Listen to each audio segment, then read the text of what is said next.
प्रधानमंत्री सूर्यघर योजनेच्या प्रभावी अंमलबजावणीत महाराष्ट्राने देशात पहिला क्रमांक पटकावला असून राज्याने अक्षय ऊर्जेच्या क्षेत्रात उल्लेखनीय कामगिरी केली आहे. नवीन आणि नवीकरणीय ऊर्जा मंत्रालयाने जाहीर केलेल्या क्रमवारीत महाराष्ट्र अव्वल ठरला आहे. मुख्यमंत्री देवेंद्र फडणवीस यांच्या नेतृत्वाखाली राज्याने गेल्या 5 महिन्यात विक्रमी कामगिरी करत तब्बल 1,08,327 घरांवर सोलर पॅनल बसवले आहेत. 1 ऑक्टोबर 2025 ते 27 फेब्रुवारी 2026 या कालावधीत ही कामगिरी नोंदवण्यात आली आहे.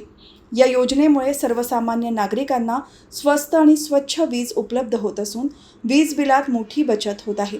तसेच पर्यावरण संरक्षणालाही मोठा हातभार लागत आहे.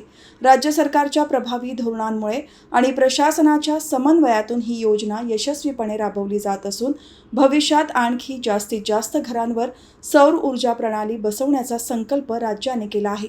प्रगतशील महाराष्ट्र, गतिमान महाराष्ट्र ही घोषणा आता अक्षय ऊर्जेच्या माध्यमातून प्रत्यक्षात उतरताना दिसत आहे.